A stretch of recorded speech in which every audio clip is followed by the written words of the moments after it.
Contrôler l'état et la propreté et le fonctionnement de tous les clignotants côté trottoir. Donc là, comme le trottoir est à droite, j'actionne le clignotant à droite. Donc je mets le contact et ensuite je monte la commande vers le haut et on voit le voyant à droite. Donc là, je vérifie le clignotant avant droit, donc il est propre, on le voit bien, c'est pas cassé, donc il est en bon état et il fonctionne.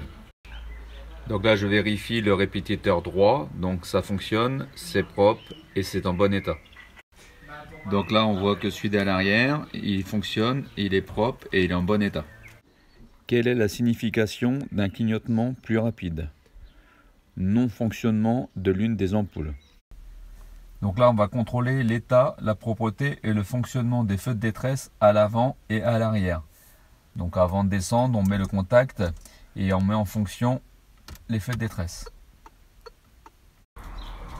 Donc là, on fait les vérifications des feux de détresse à l'avant. Donc on voit que ça fonctionne. On voit qu'ils sont propres car on les voit correctement. Et ils sont en bon état car ils ne sont pas cassés. Donc ensuite, on vérifie l'état, la propreté et le fonctionnement de ceux à l'arrière. Donc ils sont en bon état car c'est pas cassé, ça fonctionne et ils sont propres. Dans quel cas les utilise-t-on, les feux de détresse? En cas d'accident, de panne ou de fort ralentissement. Vérifiez l'état, la propreté et le fonctionnement des feux diurnes. Pour cela, vous devez mettre le véhicule en route.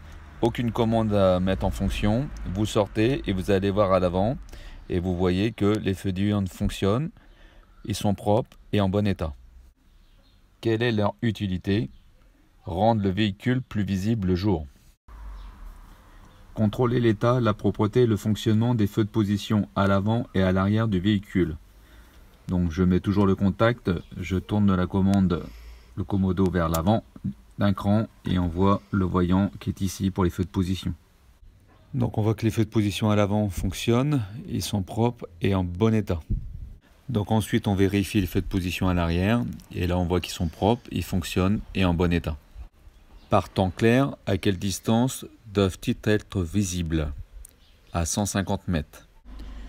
Vérifiez le fonctionnement de l'éclairage de la plaque d'immatriculation à l'arrière. Donc pour cela, vous devez mettre le contact et mettre les feux de position en route. Et vous ouvrez le coffre et on voit donc les deux plaques qui fonctionnent, qui sont propres et en bon état.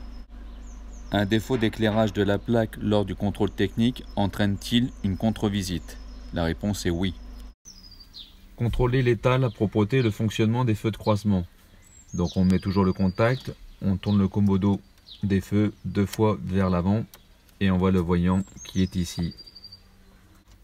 Donc là on peut voir que les 2 feux de croisement qui sont sur les extérieurs fonctionnent, sont propres et en bon état. Quelles sont les conséquences d'un mauvais réglage de ces feux? Une mauvaise vision vers l'avant et un risque d'éblouissement des autres usagers et être confondu par un 2 roues s'il y a un des deux qui ne fonctionne pas.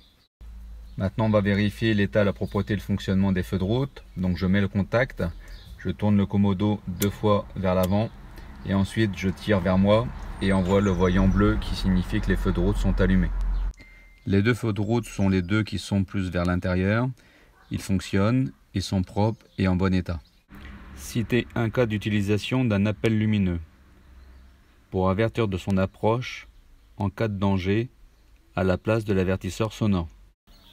Contrôler l'état, propreté et le fonctionnement des feux de brouillard arrière. Donc je mets le contact, je tourne le commodo jusqu'à temps d'allumer les feux de croisement. Je tourne ensuite 2 fois vers l'avant. Pourquoi? Parce qu'ici vous avez le feu de brouillard avant et ensuite le feu de brouillard arrière. Donc on voit que le feu de brouillard arrière il fonctionne, il est propre, il est en bon état. Donc il se situe dans le feu côté gauche. Dans quel cas utilise-t-on les feux de brouillard arrière? Par temps de brouillard et de neige, pas quand il pleut car ça éblouit. Avec l'assistance de l'accompagnateur, contrôlez l'état, la propreté et le fonctionnement des feux stop. Donc pour cela, vous devez mettre le contact et demander à moi-même ou à Noémie de venir appuyer sur la pédale de frein. Et ensuite, vous vérifiez avec l'inspecteur l'état, la propreté et le fonctionnement, ce qui est le cas en ce moment. Quelle est la conséquence en cas de panne des feux stop? Un manque d'information pour les usagers, suiveurs et un risque de collision. Avec l'assistance de l'accompagnateur, contrôlez l'état, la propreté et le fonctionnement du ou des feux de recul. Donc pour cela, vous devez mettre le contact sans mettre la voiture en route, passer la marche arrière. Ensuite, vous sortez avec l'inspecteur et vous regardez donc la côté droit du véhicule, comme quoi le feu de recul fonctionne et il est propre et en bon état. Quelles sont leurs deux utilités? Éclairer la zone de recul la nuit et avertir les autres usagers de la manœuvre.